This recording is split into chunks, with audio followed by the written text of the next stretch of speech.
Meille alistus, todella pari. Minä olen mies, kestä mitä vaan eikä tällaisella millä missään rauhassa. Minä kaikki on kaapassa paudasta, kun en osannut osia tänne vaan teitä. Minä nälissään täällä eti teitä. Torsti ja Kalevi, missä te oot? Jokalle te tietätä pois löysitte.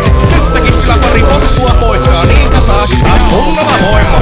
Voisin kuulla taas loukkauksia. Täällä päin ihmiset on lokamaisia. Ei täällä uskalais näyttää lakkia, kun hetistä tuntuu. Tuleva kuin päivänä, polttiin potkakin tuli mulle kuppi. Sanoin vastaan heti on hirsiä. Jos minä tänne vielä joskus takaisin, otalas jo mukka ja anna niille takaisin. Okei, syödään asioilla, tasinkin tekemässä on tiedä. Meille on voimallisesti ketä kahvikella ruutai.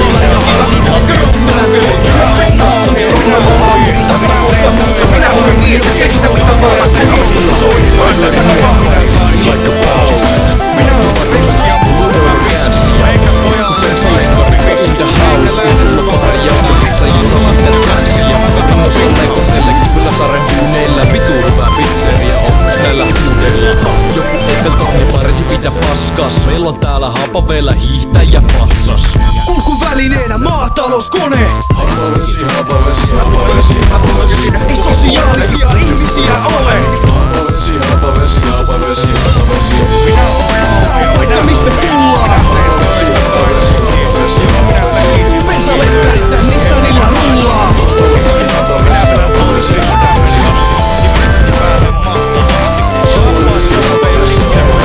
Familialla kuukauvi niin paljon näen minun ennen kuvittavasta vaan sinulle selviät. Suunnitellaan miten paljon suostaan tässä nyt tapahtuu eikä kun näis ihmismäärä.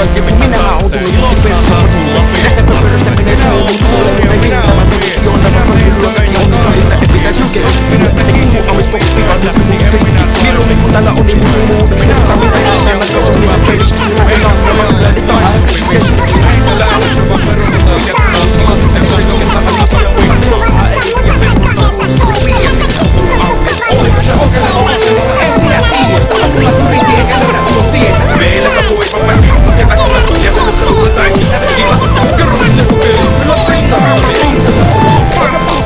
minä olen mies, kestä mitä vaan, sen on soikin päästä kyllä vaan.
Sanoin vastani heti meti kuppo. Jos minä tänne vielä joskus tuun takaisin, otalas jo mukka ja anna niille takaisin. En minä tiedä, avulla hyvisi eikä löydä minun tietä. Meille on voimallisesti kukena kun mä hevyn ruutai.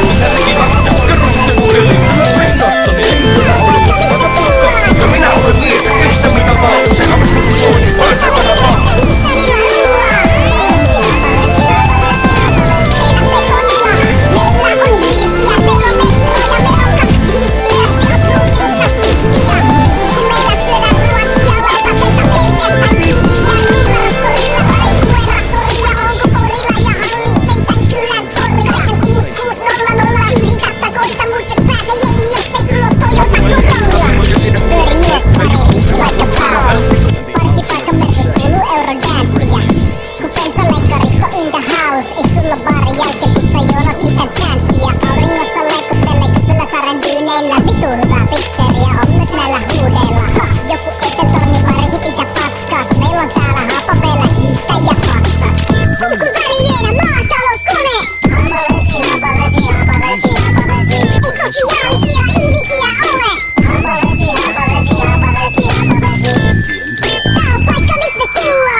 argument over the power level at which the safety test on Chernobyl's reactor number 4 can begin grows ever more serious. Мы и так уже опустились ниже уровня безопасности в 700 мегаватт. Мощность падает очень быстро. Единственное, что здесь нестабильно, так это работа твоих некомпетентных людей. The test has been demanded by Russia's atomic energy authorities and stems from the Cold War fear of being attacked that still grips the Soviet Union.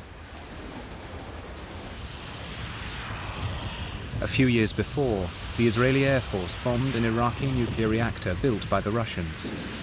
Since then, Soviet scientists have demanded tests on their reactors to see what will happen if they come under enemy attack and their power supply is knocked out.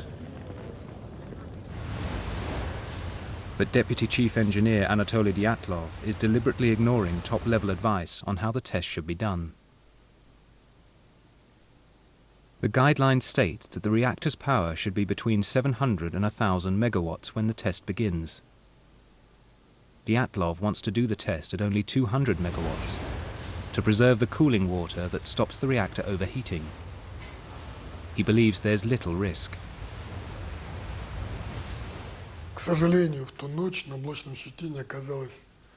Unfortunately, that night there was not a single man in the control room that he saw as his equal. There really wasn't anyone there who was as strong a character or as professionally qualified whose opinion he would respect. Реакторы не ошибаются, ошибаются люди. Давайте за работу. Dyatlov is not in fact an unreasonable man. Rather, he is a creature of the communist system that has raised and promoted him. He was born a fisherman's son in Siberia and ran away from home at the age of 14. He's overcome these unpromising beginnings to rise through the ranks as an engineer. He is a party man who tries to follow the rule book, but he's aware that in the nuclear industry, the rule book and reality often don't match. To get things done, shortcuts and improvisation are sometimes the only answer.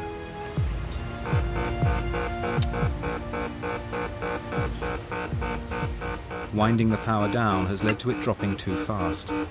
Что там у тебя?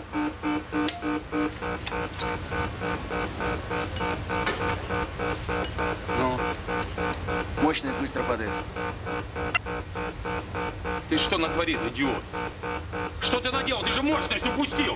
У тебя же руки из задницы растут! Да помоги ты ему!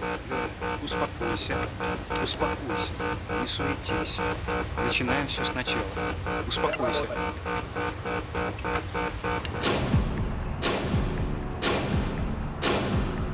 One mile away from Chernobyl is the dormitory town of Pripyat. Everyone who lives here works at the power station. Though they don't know it, all these people's destinies will be dictated by the events unfolding in control room number 4. Among them, soundly asleep, is Nikolai Fomin, the chief engineer of Chernobyl, who left the order for the safety test to be carried out. A few hundred yards away, Natasha Yevchenko is being kept awake by her 2-year-old son, Kirill. From her window, Natasha can see the lights of the nuclear power station where her husband, engineer Sasha Yevchenko, is working a routine night shift. As he passes through the kilometer-long turbine hall, Sasha's thinking not of work, but of the upcoming May Day holidays.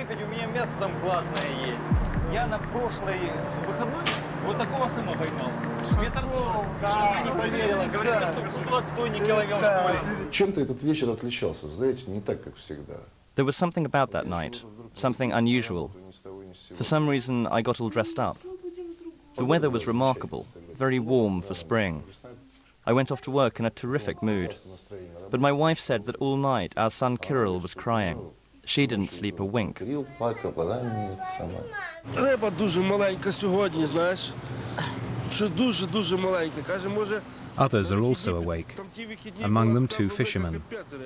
One, a Chernobyl maintenance man, casting for fish attracted by the power plant's warm waste waters.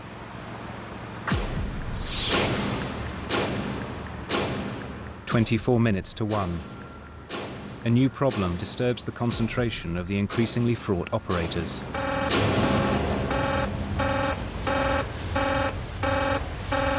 Да выключен этот вой. Уровень воды в барабан-сепараторах опасно низкий. Давай соберись, это твоя работа. Senior Unit Control Engineer Boris Stolyarchuk controls the flow of water through the reactor. He's all too used to alarms like this.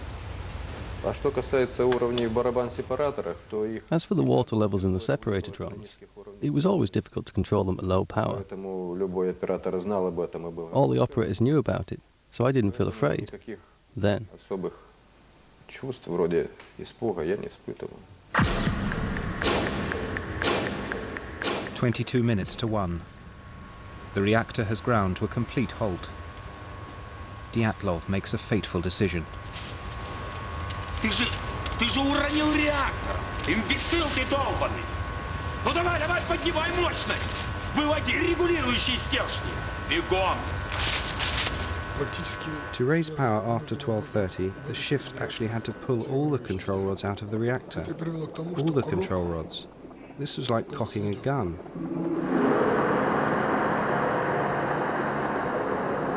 Control rods are the accelerator and the brakes of the nuclear reactor. Below the 50-foot reactor lid are 1,661 uranium-filled fuel rods, which descend into the reactor core. The splitting of the uranium atoms releases enormous heat from the fuel rods, which turns water into steam. The steam drives the giant turbines which generate electricity. To control this power, 211 boron control rods are spread throughout the reactor core. If they're raised, power accelerates. If they're taken out altogether, the engineers lose their ability to apply the brakes. Yet that is exactly what Dyatlov tells his men to do. Выводи регулирующие стержни! Бегом! Извините, Анатолий Степанович, но разве мы не должны остановить реактор? И так положено в Конституции. Это верно, Анатолий Степанович. Это абсолютно верно. Если мы извлечем регулирующие стержни, управлять реактором нам после этого становится почти невозможно. Как же испытания не проводить из-за таких кретинов, как вы? Испытание будет проведено сегодня! А тебе я скажу. Если ты не хочешь или не можешь выполнять приказания, я могу избавить тебя от этой необходимости. Ты меня понял? Да. Пошел вон! Пригуб! Прими управление!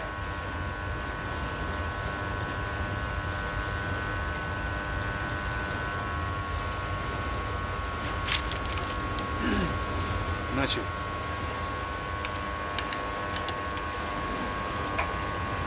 Так, осторожнее.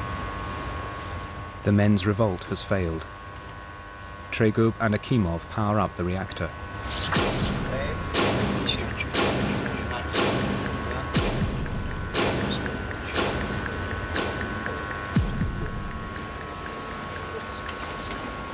Within 5 minutes, they've got power rising again. Dyatlov has what he wants. Мне удалось поднять мощность реактора до 160 мегаватт. Ладно, передай управление Топтунову. Вперед. Ты не уходи, постой с ним рядом. The control room staff have